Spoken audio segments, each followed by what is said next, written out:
നമസ്കാരം, പ്രവാസി മലയാളിയിലേക്ക് ഏവർക്കും സ്വാഗതം.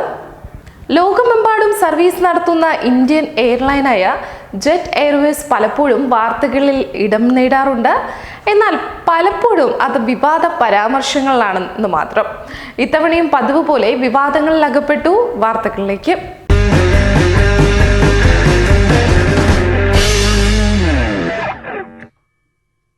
പൊട്ടിയ വിൻഡോയിൽ ടേപ്പ് ഒട്ടിച്ച് സർവീസ് നടത്തി സ്പേസ് ജെറ്റ് വാർത്തകളിൽ ഇടം പിടിച്ചു.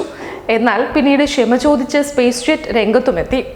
മുംബൈയിൽ നിന്നും ഡൽഹിയിലേക്ക് ചൊവ്വാഴ്ച, അതായത് ഇന്നലെ സർവീസ് നടത്തിയ സ്പേസ് ജെറ്റ് SG-8152 വിമാനത്തിലെ ഗ്ലാസാണ് പൊട്ടിയിരുന്നത്. ഇത് ടേപ്പ് വെച്ച് ഒട്ടിച്ച നിലയിലായിരുന്നു.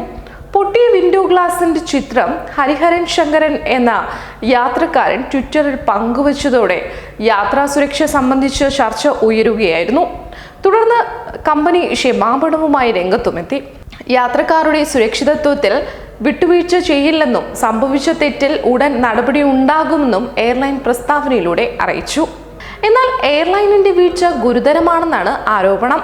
വിൻഡോ ഗ്ലാസ് പൊട്ടിയത് ജീവനക്കാരുടെ ശ്രദ്ധയിൽ പെട്ടതുകൊണ്ടാണ് ടേപ്പ് ഒട്ടിച്ചിട്ടുണ്ടാവുകയെന്നും അറ്റകുറ്റപ്പണി നടത്താതെ സർവീസ് നടത്തിയത് യാത്രക്കാരുടെ സുരക്ഷയിൽ കാണിച്ച അലംഭാവമാണെന്നും യാത്രക്കാർ പ്രതികരിച്ചു. എന്തായാലും സംഭവം സമൂഹ മാധ്യമങ്ങളിൽ പിന്നീട് വൻ ചർച്ചകൾക്ക് വഴിതെളിച്ചു. യാത്രാമധ്യേ ഗ്ലാസ് പൂർണ്ണമായും പൊട്ടിയിരുന്നുവെങ്കിൽ വിമാനത്തിനുള്ളിൽ മർദ്ദമേറി വൻ ദുരന്തം സംഭവിക്കുമായിരുന്നു. എന്തായാലും ഇത്തരത്തിലുള്ള ദുരന്തങ്ങൾ ഒഴിവാക്കി യാത്രക്കാർക്ക് നല്ല യാത്രകൾ സമ്മാനിക്കേണ്ട വലിയ ഉത്തരവാദിത്വം സ്പേസ് ജെറ്റ് എന്നല്ല മറ്റെല്ലാ എയർലൈനുകളുടെയും കർത്തവ്യം തന്നെയാണ്. ശുഭയാത്രകൾ ആശംസകളിൽ മാത്രം ഒതുക്കേണ്ടതല്ല.